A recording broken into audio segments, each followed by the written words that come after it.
Ligne droite, la table ronde, Liselotte Dutreuil. Bonjour Liselotte Dutreuil. Bon, c'est bon, j'ai mon micro. Bonjour. One, two. Bon, vous n'avez pas le droit. On essaie de me censurer même ici.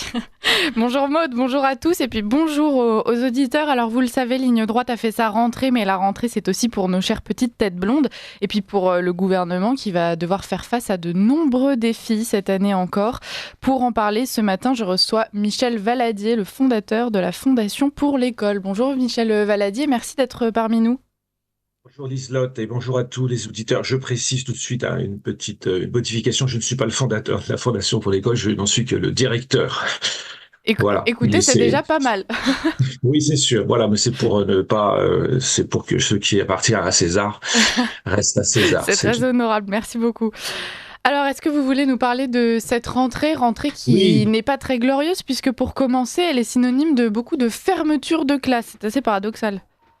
Oui, effectivement. Alors, c'est un phénomène qui ne date pas d'hier, hein, les fermetures de classe, puisque depuis 2017, selon les propos de Madame Belloubet, tenus au Sénat en avril 2024, 400 000 élèves ont disparu. 400 000 élèves ont disparu en France depuis 2017. Donc, chaque année, en raison de la crise démographique importante que connaît notre pays, les classes ferment et donc on a recensé 3000 fermetures de classes. Pour donner quelques chiffres sur la natalité, puisqu'il s'agit de cela, aux auditeurs, en 2010, il y avait en moyenne 2,03 enfants par femme, donc nés par femme en âge de procréer. En 2023, nous sommes à 1,68%. Et très clairement, la courbe des naissances a baissé très sensiblement au milieu du quinquennat de M. Hollande. Et comme par hasard, cela correspond à la période où M. Hollande a apporté un coup supplémentaire à la famille en fiscalisant les allocations familiales qui jusque-là étaient réservées à tous les ménages français indépendamment de leurs revenus. Donc on passe à une aide sociale, on dirait, pour les familles qui sont les plus modestes, alors qu'avant, il y avait une grande politique familiale qui a été détricotée depuis une trentaine d'années. Mais le dernier clou posé dans le cercueil semble avoir été posé par M. Hollande. De ce fait, donc, des classes ferment un peu partout. Dans certains endroits, ils ferment davantage de classes, comme à Paris, par exemple, parce qu'il y a un phénomène de départ de la capitale, là, qui est également, lui, est lié à la gestion des maires socialistes qui se sont succédés. Donc voilà, 3000 fermetures de classes. Ce qui est intéressant de constater, c'est qu'à côté de cela, d'autres écoles, mais nous allons en parler, eux créent des classes et ouvrent des classes. Alors, on va y revenir dans un instant, effectivement, mais avant cela, question probablement naïve, j'aurais envie de vous dire, s'il y a moins d'enfants et que du coup il y a moins de classes, finalement, c'est pas si grave, c'est juste la loi de l'offre et la demande. Tant que tous les enfants qui sont en France ont la possibilité d'aller en classe, pourquoi est-ce que ce serait un problème, cette baisse de la démographie et donc cette fermeture de classes ? C'est une bonne question. J'ai même entendu en me déplaçant il y a une dizaine d'années que moins il y aurait d'enfants, moins il y aurait de chômeurs. Et donc, pour remettre les choses en ordre et l'église au milieu du village, un peuple sans enfants est un peuple qui meurt, tout simplement, et qui prend le risque d'être remplacé s'il habite dans des lieux qui sont plutôt hospitaliers et qui attirent par leur richesse naturelle. Et donc, le fait de ne plus avoir suffisamment d'enfants entraîne ce que l'on appelle le non-renouvellement de la population. Et donc, ça veut dire tout simplement que la population qui aujourd'hui vit en France va disparaître. Alors, ça va prendre un certain temps, hein, quelques dizaines d'années, plusieurs générations. Et donc, le fait qu'il y ait moins d'enfants permettrait aussi théoriquement de régler le problème des professeurs, puisque vous savez que le ministre a déclaré hier ou avant-hier qu'elle allait faire le maximum pour que chaque classe ait un professeur. Ce qui est tout de même surréaliste parce que si vous réunissez des enfants dans une classe et qu'il n'y a pas de professeur, on peut se poser la question de savoir ce qu'ils font ici, ce qu'ils font là. Donc la fermeture des classes résout en partie, aide à limiter la casse des défections de professeurs qui sont encore plus nombreuses, hélas, que ces classes fermées. Non, les fermetures de classes, c'est un signe de la mort qui rôde autour d'un peuple. Ouais. C'est très clair. Merci Michel Valadier pour cette réponse. Alors, parmi les quelques 3000 classes qui ont fermé justement à la rentrée, il y en a quand même plus de 2500 qui se trouvent être dans le secteur public. Qu'est-ce que ça indique, ces chiffres? Est-ce que, en réalité, ce à quoi on est en train d'assister, c'est pas l'effondrement du système public? Alors oui, c'est vrai que la majorité des classes qui ferment, mais la proportion est de 80%, 20%, si vous avez encore quelques notions de calcul, 2500, 500. Et cela répond à la règle imposée en quelque sorte ou d'un accord entre guillemets signé entre Monsieur Lang, qui était ministre de l'Éducation nationale à l'époque, et Monsieur Cloupet, le représentant de l'enseignement catholique, qui prévoyait que lorsque des classes s'ouvraient dans le public, bien 20% de l'équivalent de ces mêmes classes devaient pouvoir ouvrir dans le privé. En 92, nous étions dans une période d'extension. Et cet accord arrangeait finalement l'enseignement catholique. Alors pourquoi est-ce que je parle d'enseignement catholique? Parce que, pour redonner des chiffres aux auditeurs, 12 millions, un peu plus de 12 millions d'élèves ont pris la route de l'école avant-hier. Sur ces 12 millions, 10 millions sont scolarisés dans le public et 2 millions dans le privé, ce qui fait 20%. Ouais. Et dans ces 2 millions dans le privé, 95% de ces élèves sont scolarisés dans des écoles dépendantes de l'enseignement catholique. Donc l'interlocuteur majeur de l'éducation nationale pour ce qui est des écoles privées, c'est l'enseignement catholique, même s'il y a d'autres enseignements par ailleurs, l'enseignement laïque, etc., les écoles protestantes. Cet accord donc prévoit cette règle des 80-20. Donc tant que les classes s'ouvraient, eh bien l'enseignement privé sous contrat trouvait son affaire en demandant des créations de classes en proportion de la règle des 80-20. Comme il se trouve que depuis maintenant plusieurs années, on ferme des classes, les pouvoirs publics réclament des fermetures de classes dans l'enseignement catholique. Et donc en fait le chiffre de 2500 conditionne les 500 fermetures dans le privé. Il est possible, sinon probable, que si l'on laissait la possibilité à l'enseignement privé de se développer, il fermerait beaucoup moins de classes. Ouais. Donc, en langage technique, les écoles privées sous contrat sont obligées de rendre des classes. Alors, ils s'en sortent comment? Ils s'en sortent parce que la baisse de la démographie touche un peu tout le monde. Et donc, ils vont prendre des classes vides ou quasi vides dans certains départements pour les réaffecter dans d'autres départements. Il y a une sorte de glissement des classes de l'enseignement catholique pour essayer de contourner cette contrainte de fermeture. Simplement, ce système ne fonctionnera pas très longtemps dans la mesure où quand il n'y aura plus de réserve de classes dans l'enseignement catholique, eh bien, il y aura des fermetures de classes nettes, sèches, si je puis dire. Et aujourd'hui, les chefs d'établissement de l'enseignement catholique refusent dans beaucoup d'endroits des élèves. Demain, ils seront obligés de ne plus accepter des élèves qui étaient peut-être scolarisés l'année d'avant. Enfin, ça va être une situation très, très compliquée. Ah, effectivement. Alors, est-ce qu'il y a quand même des solutions qui se dessinent pour pouvoir sortir de cette situation? Ou est-ce que pour l'instant, justement, les enseignements, les directeurs d'établissement naviguent à vue?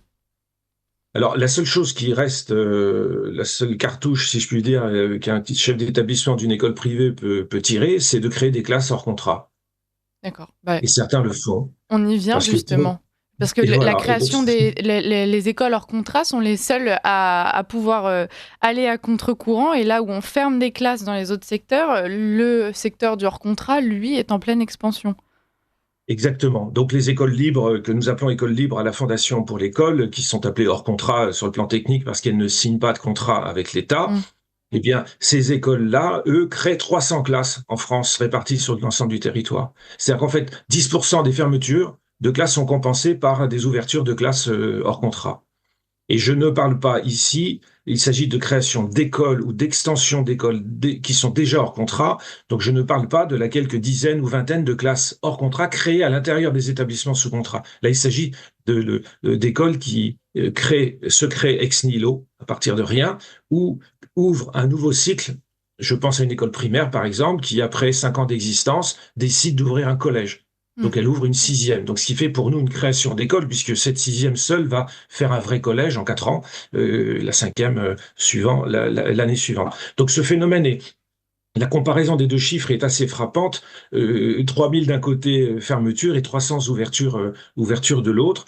Et c'est ce que plusieurs observateurs ont appelé le phénomène d'évitement.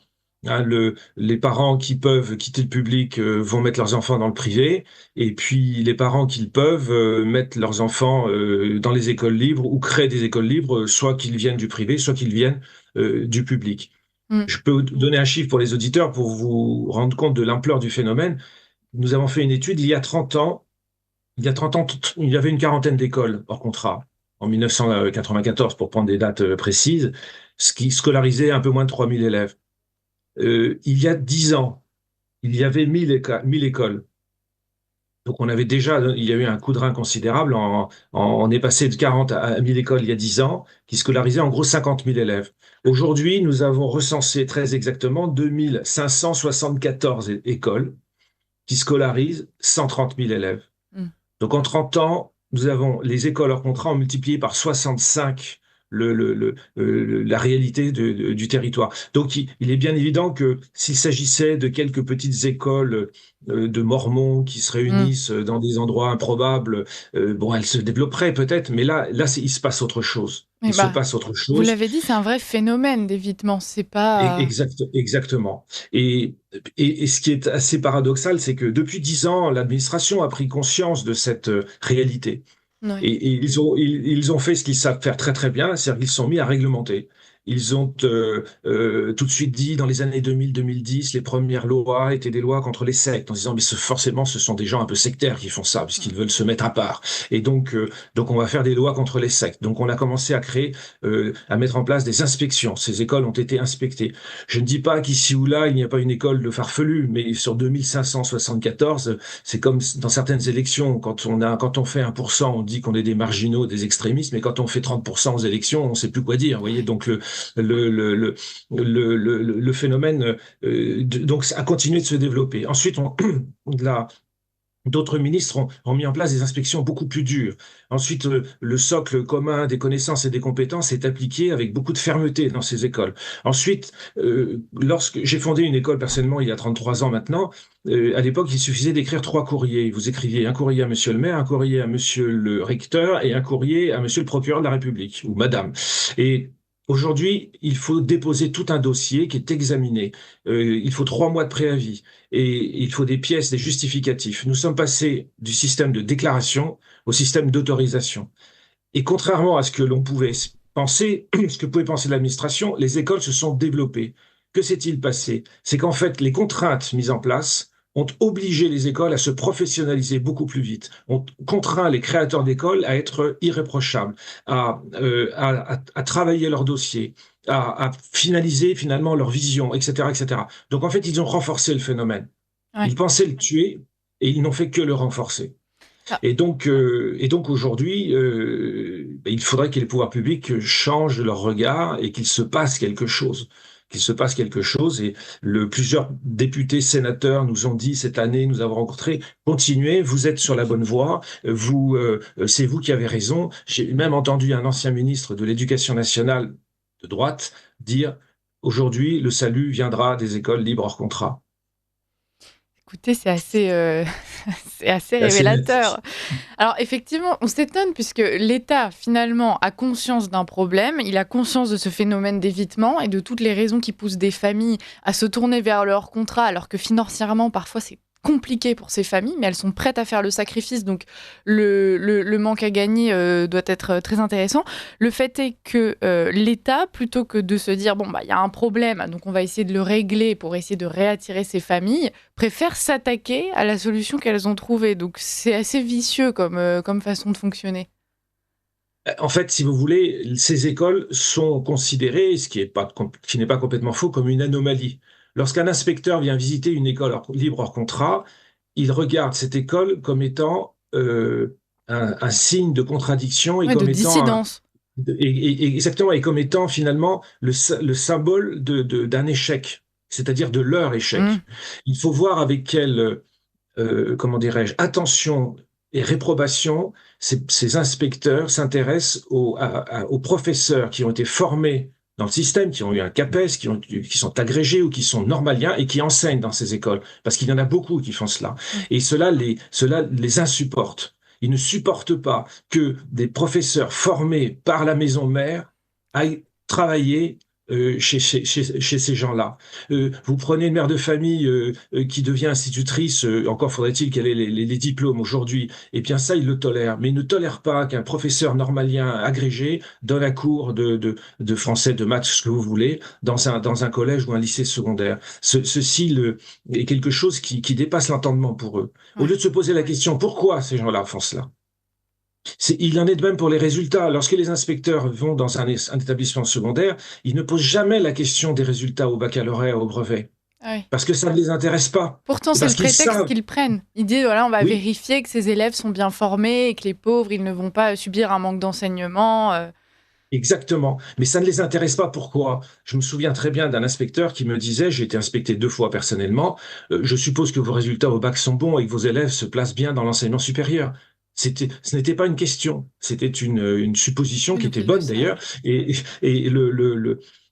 et c'est terrible parce que il y a beaucoup d'honnêtes gens parmi ces inspecteurs. Le même inspecteur, à la fin de l'inspection, avait complètement changé son regard et a fait un rapport qui était à la fois dans la ligne de ce qui était demandé par ses supérieurs et a lâché 1 ou 2 formules, laissant comprendre qu'il avait compris ce qui se passait. Et qu'il disait finalement, bah, ces écoles veulent garder leur liberté pour pouvoir continuer à fonctionner comme ils le désirent. Et le sacrifice financier fait par les familles, qui est considérable, puisque une scolarité dans le primaire en moyenne, dans des écoles libres en contrat, est de 2 200 euros. Une scolarité dans un collège est autour de 3 200 euros. Et un collège, c'est plutôt 4 200 euros.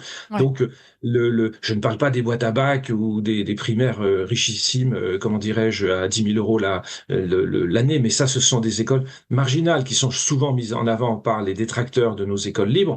Mais la plupart des écoles ont ces scolarités-là, ce qui n'est pas suffisant pour boucler les budgets, donc elles doivent faire preuve d'imagination, mais ce qui est énorme quand vous avez 1, 2, 3 enfants, voire plus, à scolariser. Oui, bien sûr. Alors, si les parents qui ont déjà des difficultés financières en arrivent parfois à se saigner réellement pour pouvoir envoyer leurs enfants dans ces écoles hors contrat, c'est bien qu'ils ont conscience donc qu'en faisant ça, ils vont leur assurer un meilleur cadre d'enseignement, peut-être de meilleurs résultats, une meilleure insertion dans la vie professionnelle plus tard, ou peut-être l'accès de meilleures écoles Oui. pour leurs études supérieures.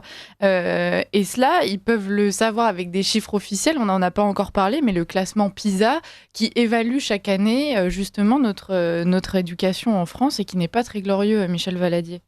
Ah, c'est le moins qu'on puisse dire. C'est le moins qu'on puisse dire puisque nous avons dégringolé de la 11e, 13e place. Je n'ai pas les chiffres sous les yeux, à la 25e place lors du dernier classement. Ça y est, je l'ai là. Mm. Merci. Je vais vous les donner. Les chiffres, en 2024, nous avons dégringolé à 23e place alors que nous étions en fonction des disciplines puisque PISA étudie trois domaines, le français, les mathématiques essentiellement. Et donc, sur 85 pays, nous sommes passés de la 11e, 12e place à la 23e place. Et cela aussi, ça fait peur aux familles et tous ceux qui le peuvent, eh bien, essayent de trouver des écoles qui structurent mieux.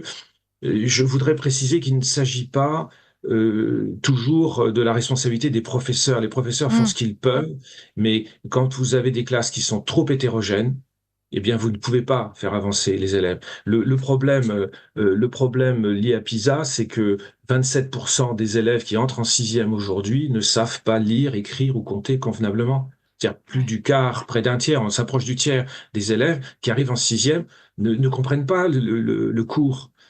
Mm. Donc, soit le professeur met un tiers de la classe de côté pour avancer avec ceux qui comprennent, mais tous les professeurs qui m'entendent et tous ceux qui peuvent l'imaginer comprennent bien que quand vous avez une classe de 25 ou 30 élèves, si vous en laissez 8 ou 10 sur le carreau, ben, ces 8 ou 10 ne vont pas rester inertes comme des icebergs. Ils vont se mettre à bouger, à s'agiter, à parler entre eux, et vous ne pouvez pas faire court. Ouais. Donc Oui.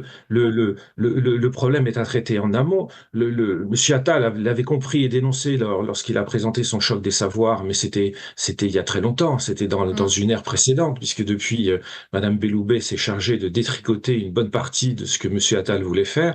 Donc tous les ministres, plusieurs ministres depuis 20 ans ont essayé pardon de s'attaquer au problème, mais n'y ont pas réussi. Les dédoublements de classes de CP qui ont été lancés il y a près de 10 ans ont été testés, si je puis dire, examinés, pardon. Et les premiers résultats sont arrivés l'année dernière. Et en fait, les résultats ne sont pas probants. C'est-à-dire qu'on dépense énormément d'argent pour créer des classes à 15, 12, 15, ce qui est en théorie une bonne chose, évidemment. Ouais. Il est préférable d'enseigner à 12 élèves qu'à 25, mais à l'arrivée, les résultats ne sont pas exceptionnels. Oui, il faut des classes Et par si on niveau. C'est ce que vous nous expliquez, Michel alors, Valadi. oui, c'est ça. Alors non, ça sont les groupes par niveau, c'est pour le collège, Ouais. pour mettre les efforts avec les élèves forts, etc. Là, je vous parle des petites classes Ouais. où depuis des années, dans les zones un peu où il y a beaucoup d'immigration, on a décidé de créer des petites classes pour pouvoir s'occuper un peu plus des élèves, un peu plus individuellement des élèves. Mais les premières enquêtes officielles, hein, vous trouvez ces rapports sur le ministère de l'Éducation nationale, montrent que les résultats finalement sont très mitigés. Il y a certes une petite progression, mais l'amélioration de la connaissance de la pénétration de l'enseignement, de la transmission, mais finalement, on n'arrive pas à retrouver le niveau que les écoles avaient il y a 30 ans, 40 ans, 50 ans. Ouais. Est-ce que c'est aussi une question de méthode d'enseignement et, comme on le disait, de cadre d'enseignement? Par exemple, dans les écoles hors contrat, alors que j'ai moi-même fréquenté, donc je peux en parler, on y trouve par exemple une notion du respect envers le professeur et tout simplement de l'autorité qui est très différente de ce qu'on peut avoir dans le public, que j'ai aussi fréquenté. Et oui, bien évidemment. Et puis il y a aussi cette prise en main de ce que l'on appelle les pédagogistes qui font dans les écoles de formation des professeurs, où on explique aux professeurs qu'ils ne sont pas là pour transmettre et qu'ils sont là pour aider les élèves à réfléchir. Et on a inventé des notions comme les séquences, comme les thèmes, etc. Et donc l'enseignement est dispensé à travers des études de cas, des études de coupure de presse, les élèves se mettent en demi-groupe, on organise des visites, etc., etc. Alors, ce sont des choses qui ne pourraient ne pas être inutiles, mais quand ça fait le cœur du rumsteak, eh bien, ce n'est pas nourrissant. Mm. Et puis la disparition L'enseignement de la notation également. C'est quelque chose dont on ne exactement, parle la pas, non? disparition de notation Mm. qui était discriminante, le fait de ne plus donner de travail le soir à la maison. Alors peut-être que certaines écoles exagèrent en en donnant trop, mais ne pas donner de travail du tout à la maison, on transforme les élèves comment dirais-je, en ouvriers de l'école, comme font beaucoup d'employés dans ce pays. J'arrive le matin, je prends mon bleu de travail, je pointe, je travaille, je remets mon bleu de travail au clou, je pointe, je rentre chez moi et je ne travaille plus. Je ne me préoccupe plus de ce qui se passe. Je fais autre chose, j'ai une autre vie. Ouais. Tous ceux qui sont cadres et qui ont des responsabilités savent que ce n'est pas possible de laisser ces problèmes au vestiaire. Et souvent, il arrive même que beaucoup d'entre nous travaillons le soir et parfois le samedi. Mais aux élèves, on dit non, non, il faut pas travailler en rentrant chez soi. Mais un élève peut avancer, continuer, lire, apprendre un poème, une poésie, travailler avec l'un ou l'autre de ses parents. Et ce sont des choses qui contribuent à la dimension socialisante de l'école et de créer un lien entre la famille et l'école. Parce qu'il y a une autre chose qui est terrible dans l'enseignement public, c'est que les parents sont laissés au portail de l'école Ouais. et qu'il n'y a pas de collaboration suffisante entre les parents, les enseignants et l'élève qui est l'objet, qui doit être l'objet de toutes, et l'enfant donc qui est l'objet de toutes les attentions. Et le fait de savoir supprimer le travail le soir à la maison a coupé ce lien. Alors certes, beaucoup de parents travaillent et trouvent que c'est pratique, mais du coup, ces parents même démissionnent de cela, Mm. de leur rôle de l'instruction. Et puis l'éducation nationale s'appelle éducation nationale, donc ce sont les parents n'éduquent plus, c'est l'éducation qui s'en occupe. Mais derrière, si l'on voulait remonter, mais on pourrait passer la matinée, ce serait une matinale allongée, mais derrière, c'est la notion politique qui a été exprimée par Robespierre la première fois, de dire l'enfant n'appartient pas à ses parents, il appartient à l'État. Il serait intéressant d'interroger un certain nombre d'inspecteurs, d'hommes politiques, pour leur demander, selon eux, à qui appartient l'enfant. Le Ouais. projet socialiste de M. Mitterrand en 80 répondait, l'enfant appartient à l'État. Ouais. Alors justement, j'allais vous demander, cette crise de l'école publique, quand est-ce qu'elle a commencé? Vous nous avez parlé de François Hollande qui a mis peut-être un coup d'accélérateur dans le processus, mais est-ce que ça remonte à bien plus longtemps?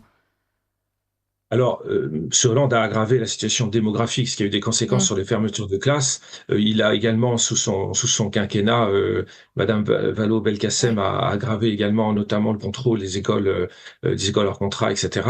Ce phénomène, il a à peu près une cinquantaine d'années. C'est lorsque les pédagogistes ont pris le pouvoir dans les années 60-70, en créant le collège unique, en poussant les élèves finalement à aller, que tout le monde aille vers la filière générale, le maximum aille vers la filière générale. C'est la mise en place de la fameuse méthode globale dans le primaire qui a ravagé deux générations au moins d'élèves qui ont du mal à écrire parce que ils ont utilisé une méthode qui n'était pas adaptée, mais qui qui a été mise en place par des idéologues qui voulaient éviter que les meilleurs élèves sortent du lot, qui voulaient aider au départ pour aider. Je résume en caricaturant évidemment. Les pédagogistes disaient il y a des discriminations à l'école entre ceux qui viennent de familles où on lit, on apprend à lire, où il y a des conversations à table, etc., et d'autres familles qui sont plus taiseuses, qui sont moins cultivées, qui n'ont pas de livres, etc. Et donc, pour casser cette discrimination, les pédagogistes ont mis en place des programmes qui étaient moins disants, qui étaient moins exigeants. Et donc, le phénomène s'est répandu progressivement dans l'enseignement au début des années 70 et a fini par contaminer la plupart des écoles publiques. Certains professeurs ont résisté jusqu'à leur retraite et ceux qui sont arrivés derrière ont appliqué les nouvelles méthodes. Et donc voilà, donc le phénomène n'a pas été visible immédiatement, mais en gros 50 ans. Ouais. Et ce qu'on note, c'est que finalement l'école, c'est aussi devenu un laboratoire de lutte justement contre toutes les discriminations. Alors aujourd'hui, on a le cas, donc je m'éloigne un peu, c'est en Irlande il me semble, mais il y a un professeur qui a été envoyé en prison pour avoir refusé d'utiliser le pronom choisi par un élève transsexuel. On a la lutte contre les discriminations. Alors parfois, ça peut apporter des choses intéressantes avec le retour de l'uniforme, mais c'est devenu l'école un laboratoire idéologique aussi. C'est-à-dire qu'à partir du moment où on considère que l'école est là pour formater des bons républicains, eh bien, quand vous avez des gens raisonnables qui savent faire la part des choses entre la geste, on va dire, révolutionnaire et puis le bon sens, mais ça ne change pas grand-chose. Mais dès lors que vous avez des personnes comme Monsieur Vincent Peillon, ministre de l'Éducation nationale de Monsieur Hollande, qui dit qu'il faut que l'école brise les déterminismes familiaux, sociaux, religieux et culturels des enfants, et qui précise la Révolution française n'est pas terminée sur ce point. Il a écrit un livre, je vous le cite presque mot à mot. Eh bien, vous pouvez avoir peur parce que ça veut dire que il y a une volonté de créer l'homme nouveau. Ouais. Il y a une volonté de créer un homme nouveau, et donc on prend en compte toute la dimension de l'élève, ce qui peut partir d'un bon sentiment. S'occuper de tout l'élève, c'est une bonne idée, mais on a perdu la hiérarchie de la responsabilité première de l'éducation qui revient aux parents.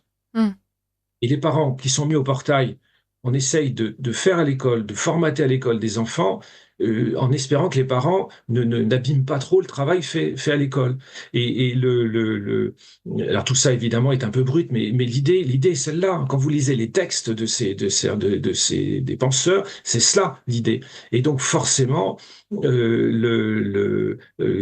excusez-moi, j'ai perdu le fil. Mais donc des parents qui sont lucides disent mais je quitte cet endroit. Oui, je reviens. Vous parliez de l'école qui est devenue le creuset de toutes les idéologies à la mode, la caravane du sida il y a 25 ans, maintenant les LGBT, j'en passe, et des meilleurs, etc. Alors certains chefs d'établissement mettent mezzo voce parce que vous recevez toutes les semaines, un chef d'établissement reçoit des sollicitations pour faire venir ceci, une exposition de cela.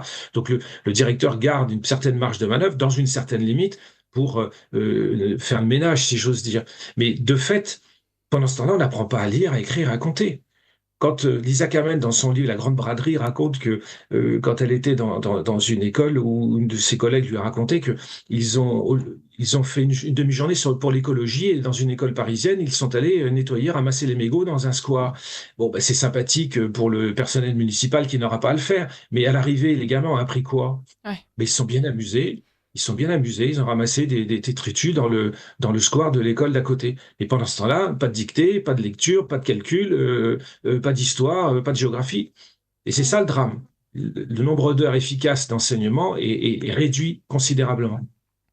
Merci Michel Valadier pour cette interview. Alors il nous reste 1 minute, à peine plus. Est-ce que vous pourriez nous reparler une dernière fois de votre fondation, la Fondation pour l'école? Quel est Oui, le combat merci. qu'elle mène? Comment? Et puis si les auditeurs peuvent vous aider, je vous invite à leur expliquer comment. Eh bien, écoutez, merci infiniment. Donc, la Fondation pour l'école a été créée il y a une quinzaine d'années. Je suis arrivé à la Fondation il y a 2 ans. Et elle est là. Cette fondation, pardon, a pour but de soutenir les écoles libres hors contrat, de les soutenir de conseils. Nous avons une direction juridique qui est là pour les aider lorsqu'il y a des inspections, etc. De les soutenir à travers des formations. Nous formons à la fois les directeurs, les professeurs du primaire, du secondaire, dans tous les domaines, et également de les soutenir financièrement, puisque nous sommes une fondation, et donc toute personne qui veut aider ces écoles peut faire un don à la fondation, et ce don est redistribué sous forme de subventions aux écoles qui ont des projets de développement. Et Dieu sait si le nombre d'élèves implique de créer de nouvelles ailes de bâtiments, Mm. d'acheter des bungalows et du matériel pédagogique. Et puis l'autre but de la fondation est d'agir auprès des pouvoirs publics pour essayer d'influencer ces pouvoirs publics pour qu'ils cessent de persécuter les écoles libres en contrat et qui, au contraire, changent leur regard. Voilà en gros, en résumé. Merci beaucoup, Michel Merci Valadier, pour beaucoup, cette interview. Et Liselotte. merci pour votre engagement, votre combat aussi. Et puis, merci pour simplement votre vie de professeur que vous consacrez aux enfants. On vous souhaite bien du courage dans tout cela. Et puis, bonne rentrée Merci, surtout. À Liselotte. très vite. Merci, Liselotte. Et merci à toute l'équipe de la matinale et bonne rentrée à vous aussi. Merci.